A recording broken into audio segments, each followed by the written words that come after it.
Ziko makwambili dzina langa ndina Abdul ndabweranso lero pa 4 June 2026 limene lili lachinayi kulankhulaku tikumalangulira kuchokera kuno kumuvi wa Chilungamo Pressure Group.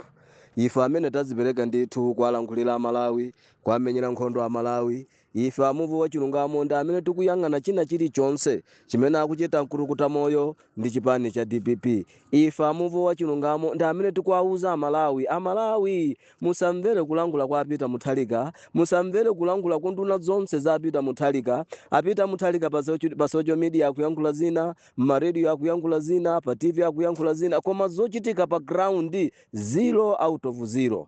Amalawi tiye tivomereze ndithu kuti chimpwirikiti chonsechi chimene chikuchitika dziko lathu la Malawi, anthu kutengera malamulo m'manja mwawo, anthu osasatira malamulo chifukwa cha chipani cha DPP ndi chipani cha MCP. Bola ninso ni nthawi MCP, nthawi zonse MCP malamulo amagwira ntchito. Nthawi ya Kamuzu panalibe munthu woseweretsa malamulo, panalibe munthu wakuba, panalibe munthu inu. Nthawi ya Kamuzu ngati panali anthu malamulo athu amagwira ntchito, ndi nthawi ya Kamuzu.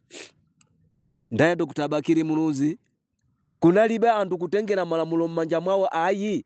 Nthawi zonse malamulo anali pasogolo, Amalawi anali pasogolo, dziko linali pasogolo, zipani zonse zinali pambuyo nthawi ya Dr. Bakiri Muluzi. Koma Dr. Bingwa Mutharika kungotuluka chipani cha UTF ndi kuyambisa chipani cha DPP, ndi pamene DPP inali pasogolo, malamulo pambuyo, Amalawi pambuyo, akuti basi DPP ndi imene ili pasogolo. Izi ndi zimene zikuononga dziko lathu la Malawi. Ife amuvi wa Chilungamo ndi amene timachenjeza Amalawi, ndi amene timawunikira Amalawi kuti Amalawi ndithu ngati pali mtsogoleri amene akufunikira kuti timpase voti yathu ndiye ndi wolemekezeka atupere Muluzi ndi chipani cha UDF. Atupere Muluzi amati chani? Amayi ndi abambo, voti yanuyo ndi mtendere nyumba mwanumo. Voti yanuyo mweyo ndi misomzi, ndi mavuto, ndi zilango zokhwima moto kwa moto. Voti yanuyo mweyo. Mafumu watu wose kumpoto maukauli mamwenyeketu gozveka chiyawo tujimwishe uli mafumu wonse achilomo moserewa mafumu wonse achingoni wawa mafumu wonse achijewa mazuka banji mafumu wonse achisena bondia mafumu wonse achingoni wawa. Tima kunyadira ndithu mafumu watu panchito yotamandika imene mumagwira kuyenda limodzi nda Malawi. Nkhani yanga yoyamba pakumveka mpekesera ndithu zoti yayi ankurukuta moyo kapena boma la Malawi litumiza mabasi ku South Africa kukatenga azibale bathu amene akuvutika kumeneko, ndithu boma likusintha. Ayi ife tikuyang'ana mwachidwi ndipo tikulumikizana ndi azibale athu ujeni ofesi wa ukazembe ku South Africa. Yayi kumeneko boma la South Africa akuchita china chilichonse kuateteza anthu. Kodi nduna za ku Malawi zinabadwa bwanji? Nduna za ku Malawi zinabadwa bwanji? Nduna zopanda manyazi inu zoona mungamalankhula kuti niyo mukulumikizana ndi akazembe kuno ku South Africa ndipo boma la South Africa likuateteza anthu obwera. Boma lako apita Mutharika kuanamiza Malawi, nduna zonse kuanamiza kunuko anthu akumenyedwa apolisi kumangoyang'ana. Anthu akutulusidwa nyumba apolisi ya ku South Africa kumangoyang'ana. Ndiye nduna yopanda nzeru, yopanda manyazi nkumauza abantu kuti yayi ifeyo tu osanamizana tikulumikizana bwino ndi boma la South Africa ndipo anthu akuateteza. Kodi boza muzasiya liti? Munanamiza Amalawi nthawi ya kampeni, panonso Amalawi agwa mavuto azibale athu ku South Africa, mukuanamizanso anthu kuti yayi musadandavule apolisi kumene kwagwira ntchito kuateteza anthu obwera. Ndinu mbuzi za anthu kobasi. Nduna zonse zapita Mutharika ndi mbuzi za anthu. Basi mmangu atenga Amalawi ngati owanamiza iti. Azibale athu ku South Africa akumana ndi mavuto osiyana, kutulusidwa m'manyumba, yena agona ku chalicha, yena agona mizikiti, yena agona ku holo. Ndiye papezeke akuti nduna ya boma nkumanamiza Amalawi. Ayi musadandaule, boma la South Africa tikulumikizana bwinobwino, ubale wathu uli bwinobwino, ndipo atilonjeza kuti mmene kwa anthu azitetezedwa. Ndinu mbuzi za anthu. Ndipo Amalawi musamvere zimenezi. Anthu awo chimene amadziwa DPP ndi kuba misonkho yanu basi. Komanso tikukuchenjezani, paja apita Mutharika ndi chipani cha DPP, potero pandi pamene amapezera njira yakuba. Nthawi ya mavuto apita Mutharika pamene amati male poba ndalama ya Amalawi ndi pamenepo. ndiye tikunena kuti pali mbekezera zoti mufuna mutumize mabasi. Ndiye ku Malawi kuli makampani ya basi osiyana-siyana, kuli matours kumeneko, kuli Ulemu basi, kuli Ngobeni, kuli mabasi osiyana-siyana. Contract imene mupereke mabasi amene ali a Malawi. Sitikufuna tata apeza mabasi ku Zimbabwe, kapena ku Zambia, kapena ku South Africa. Cholinga choti mube misonkho ya Malawi. Ndiye ife amuvu chino kunena kuti chonde mabasi amene wachokwere ku Malawi komweko komanso akale a Malawi. Kuli matours buses kumeneko, kuli Ulemu buses kumeneko, kuli Ngobeni bus kumeneko. Mabasi amene wapase ni ma contract kuti inu nyamukani mukanyamula azabale anu ku Malawi, ku South Africa. Osati munena hati peze basi tapeza mabasi ku Zimbabwe, cholinga mibe misonkho ya Malawi. Hata peza mabasi ku Zambia, cholinga mube misonkho ya Malawi. Hata peza mabasi ku South Africa Kongo, cholinga mube misonkho ya Malawi. Ife amuvu chikwamu tikunena kuti mavuto wa awa agwera ndi a Malawi. Ndiye mabasi wonso achokere ku Malawi konko, kandi Ulemu abwera azanyamula a Malawi kuno, kandi matours abwera azanyamula a Malawi kuno, kandi Ngobeni abwera azanyamula a Malawi kuno. Sitikufuna basi yochokera ku Zimbabwe kandi ku Zambia kakuti tikudziwa kuti mukangopeza mabasi yochokera maiko ena mufuna mube misonkho ya Malawi. Ndenda mvaso akulira akuti yayi nanga si budget yathu tinakonzekera kuti ndi anthu 300 ndiye panopo anthu akutamangira 2000. Kodi inu apita mutalika? Inu a Malawi amene ali ku South Africa more than 2 million. Anthu amene ali ku Malawi ali ku South Africa a Malawi more than 1 million kapena 2 million. Ndiye inu mukuti budget yanu inali anthu 3 million 300. Kodi inu apita mutalika mutu wanu kuyenda inuyo? Nduna zanu zonse zapita mutalika mitu yanu ikuyenda inuyo. Zona mungapange budget yonse ya bomayo mupange ya anthu 300. Ndiye panopo chiwerengero chotamangira 2000 ndiye budget yathu sikukwanira. Anthu omvesa chisoni.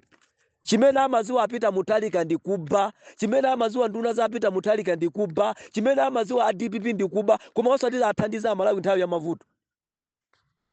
Ndiye kuti budget ndalamayo sikuchokera mtumba mwapita mutalika, sikuchokera ku chipani cha DPP, misonkho yo ndi ya Malawi. Nyamukani ndithu bwera mukanyamula azibale athu ku Malawi aku South Africa akuvutika. Number 2, a Malawi mukuziwa kuti ife amuvu wachino amutaka tikulankhula. Apita mutalika pa social media akuyankhula zina, pa radio akuyankhula zina, pa TV akuyankhula zina, kwa pa ground zero. Kaswiri amene amalangula za nziko, zilozolo li amalangula ndi ntulangani watu mbranta ya damu one, kuti nditu tukwazuzula Chadiki na Malomba, asiye kwa anamiza Malawi. Inu, uyu tundi kaswiri amene amalangula za nziko, Mr. Chinula, kwa uza kuti apita Chadiki na Malomba siyani kwa anamiza Malawi. Inu ziko li basi mufuna muza uza Malawi zabodza. Nanga ndife? Ife ndiye tinakuza nikalekala a Malawi. Kuti apita mutalika akuyangula zina, nduna zapita mutalika akuyangula zina. Leroso kaswiri amene amalangula za nziko, Mr. Chinula, abweraso ndi kwa uza Chadiki na Malomba. Chadiki na Malomba, liwiro lanuli, boza lanuli, kwa anamiza Malawi kukoma winu. Tasiyani kwa anamiza Malawi. Ngati pali nduna ya boma imene ikunama kwa biliso na Chadiki na Malomba, anatusa listi ya ukazembe anthu amene asangidwa ukazembe zabodza. Anangotusa ananama ulendo wa Genius wopita ku UK. Zambiri zimene akunama Chadiki na Malomba. Ndiye kaswiri amene amalangula za nziko abwera ndi kwazo kuti komatu a Chadiki na Malomba. Musatenga a Malawi watu ngati azikazi anu, musatenga a Malawi ngati ana anu. Siyani kwa anamiza a Malawi. Siyani kuyendeza ziko ndi bodza. Munanamiza a Malawi nthawi ya kampeni. Palibe chimene mwachitira a Malawi. Leroso ziko lili mmanja mwanu. Still kwa anamiza a Malawi. Number 3. Kodi iwe Nyamatu Abakiri Muluzi TV. Inuyo koma inu mutu wanu zoona umayenda inuyo. Kapena basi inuyo bola inineyo ndikuja basi. Inu 2025 munali uza ziko la Malawi. Atupele Muluzi apita ku MCP. Atupele Muluzi akuyenda na Chakwera. Leroso mwabweraso ndi plani ina. Ayi basi atupele Muluzi akale first afuna akale first president. Ziko la tula Malawi ma first president alipo angati. Ziko la tula Malawi ma first president alipo angati. Apita mutalika ndi president. Nepa li vice president woyamba Ajeni Ansa. Nepa li second vice president Ayino Kishana. Ndeso pano Ajeni Ansa ndi president. Atupele Muluzi ndi vice president. atupereke utiyo yomwe atawapita ku MCP ndipo chisango cha 2025 tinamona atupere Musa anayimira pa mpando wa president ziko amalawi anadaba kuti limayesa amati atupere Musa akupita ku MCP lero atupere Musa apezeka pa ballot leronso mukubwera so ndi boza lina achimwene wabakiri Muluzi TV kale mumati mukalankhula ma social media wonse amayamikira zolankhula zanu koma lero lino ngakale mutabweleza boza la mtundu wanji amalawi to anazuka amalawi to anachenjera ndipo amalawi akuzoti mavuto wonse amene anatitengera ndiyo wabakiri Muluzi TV lero mukulimbana nda Abakiri Muluzi kodi Abakiri Muluzi nemesa amene anamtenga Dr. Bingwa Mutharika inu popanda Abakiri Muluzi mumanzi wa Bingwa Mutharika akapanda Abakiri Muluzi apita Mutharika akanabwera ku America amalawi tu anakutulukani kale akuziwa iweyo sikuti ndinu omenyera nkhondo amalawi lero lino amalawi akuvutika ndi ulamuliro wa MDPP kuma palibe tsiku limene munabwera kuzazula apita Mutharika mulipize kulimbana ndi atupere Muluzi ndi amalawi anakutulukani kale ngakale mutapanga boza la mtundu wanji akuziwa kuti ndiwe mundu wadyera mundu oyipa mundu wankhanza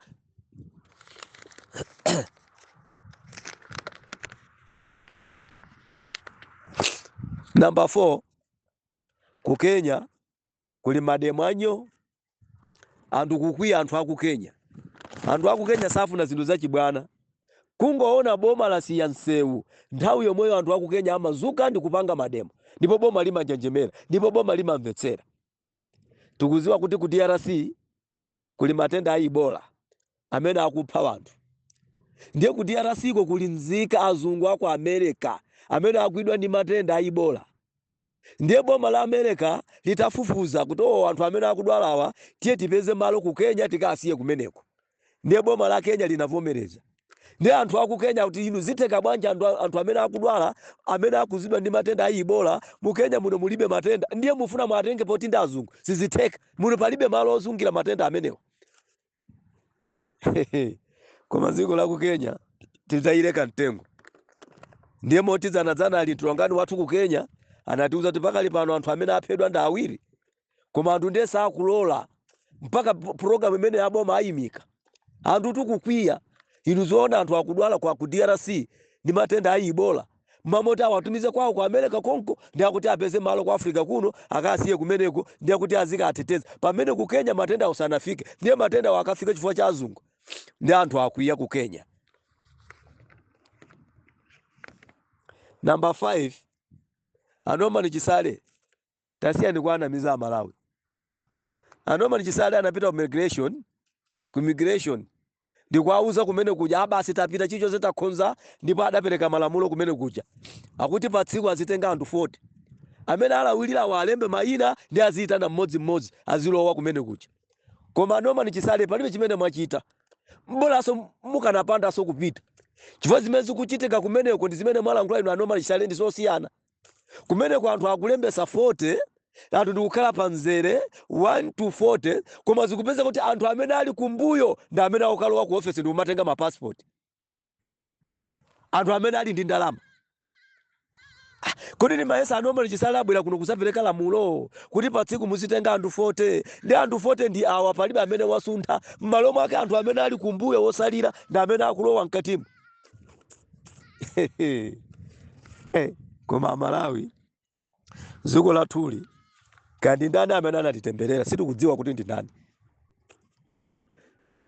sikutiuziwa kuti ndi ndani amene anatitemberera ifa Malawi inu zoona nduna ya boma yafika pamene paja kuzichemelera kuzimenya pa mtima chilichonse chili mchimake pa tsiku muzitenga anthu 40 ndiye muone kumene kwa anthu akulawulira mamawa ndikuyima pa nzere ndikulembesa mayina koma zomvesa chisoni anthu amene alembetsawo osasuntha anthu amene ali kumbuyo ndi amene akumalowa mkati komanso utenga upite kwa inu Anoma Nichisale pala anthu amene anapita office wa Kazembe wa ku South Africa ndipo analipira ndalama kumene kucha za passport ndipo anauza kuti ayi mupite ku Blantyre office number 15 koma akafika mmene muja akwauza kuti mutipase 200,000 kuti tifufuze ndikupezereni mafomu anu. Ziko lathu lomvesa chisoni kwa basi. Inu zoona mmene akuvutikira anthu ku South Africa. Anthu onde alipira passport ku embassy yanu ku South Africa. Ndi atuma munthu pitani mukandionere mafomu anga ngati afika kumeneko.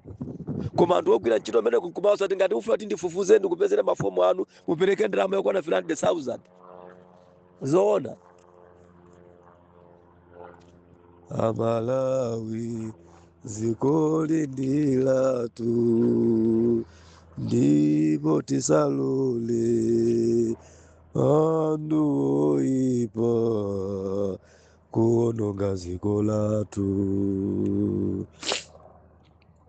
Amalawi ziko lindilatu tiyeni tilinyadire, tiyeni tilikonde ndipo tisalole apita mutalika kuononga ziko latu. Anthu akubwerera kumeneko osathandizidwa. Akuti mutipase 300,000 ngati ufuna ndikupezere mafomu anu amene achokera ku South Africa. Ndalama pasogolo. Awa amene ndiye ndi ADPP. Kodi inu Norman Chisale awauza bwanji kuti anthu ogwira ntchito maofisi amene azamapange katangale poti Norman Chisale ndi wakatangale, apita mutalika ndi wakatangale, ADPP wonse ndi akatangale. Ndiye kuti Norman Chisale chonda athandizeni anthu anu amene ali ku South Africa, analipira kumeneko office ya ukazembe ku South Africa, anapita kumeneko ndikupanga chilichonse ndikulipira, ndipo anauzidwa kapiteni ku Blantyre office number 15 kumeneko mukapeza mafomu anu. Koma zomvesa chisoni anthu ogwira ntchito kumeneko akumauza kuti ngati ufuna kuti ndikupezere mafomu anu mupereke 300,000 kapena 200,000. Ziko lomvesa chisoni. Amalawi tiyeni tisange mtsogoleri wa ziko posangana chipembezo, posangana mtundu, posangana dera, tiyeni maso athu tiyangane ku chipani cha UDF ndi olemekezeka atupere Muruzi. Ife tikuyenda limodzi ndi inu Amalawi, komanso tikulankhulani inu Amalawi. Zikomo kwambiri.